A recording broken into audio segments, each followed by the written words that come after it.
Yamaha Tracer 900 üçüncü kez yenilendi.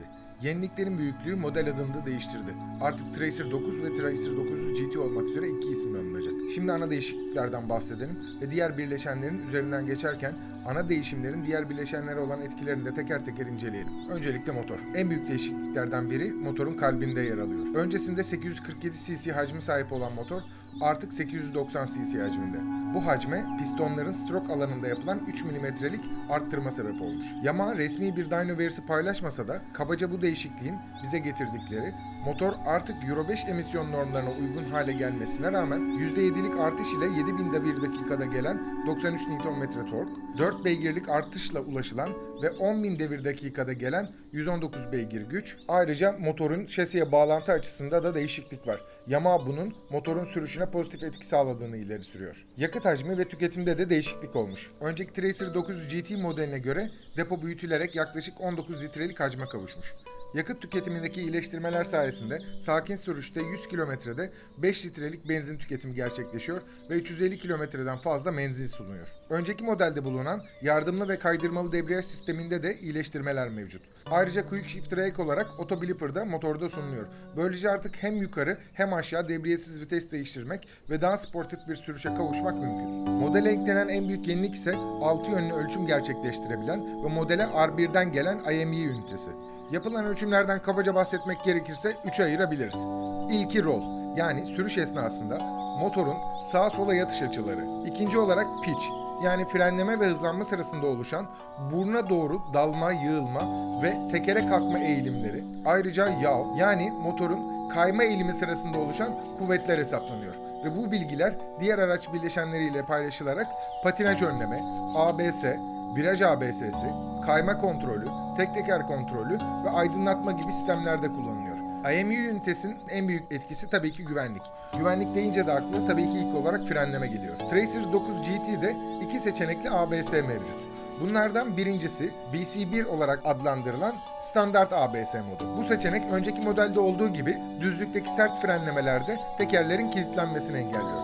Fakat ikinci ve yeni olan mod ise BC2.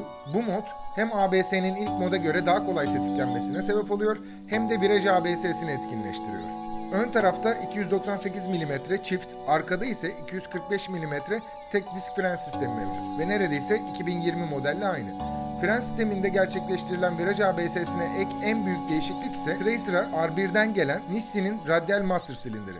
Böylece hem daha güçlü hem de daha doğrusal bir frenleme hissi sunulduğu söyleniyor. Süspansiyonlar önceki modelde olduğu gibi upside down, yani ters. Fakat bu sefer KYB üretimi ve 41 mm. Üst modelde KYB semi-aktif süspansiyon mevcut. IME ünitesinden gelen bilgiler doğrultusunda MT-10 SP ve R1M modellerinde olduğu gibi fren sırasında oluşan dalmayı önlemek için kendiliğinden sertleşme ve yapılacak ayarlara göre sürüş konforunu arttırmak veya sportifleştirmek mümkün. Ayrıca arka maşada da yenilikler mevcut.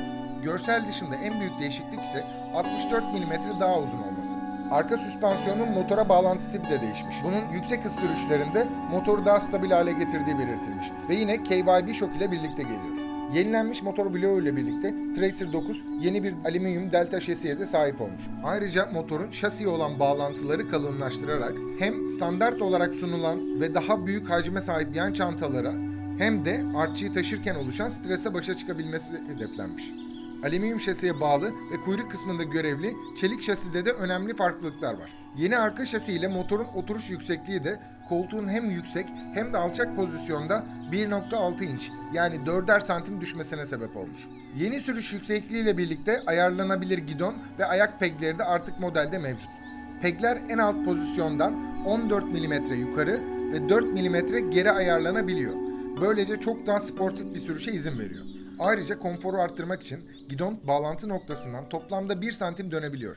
Bu da elciklerin 9 mm öne gitmesine ve 4 mm yükselmesine olanak sağlıyor. Tracer 9, 2 adet 3.5 inçlik tam renkli TFT ekrana sahip. Soldaki ekran güncel sürüş bilgilerini ve kullanım modlarını gösterirken sağ ekran ihtiyaç duyacağınızı düşündüğünüz bilgilere göre dilediğiniz şekilde ayarlanabiliyor.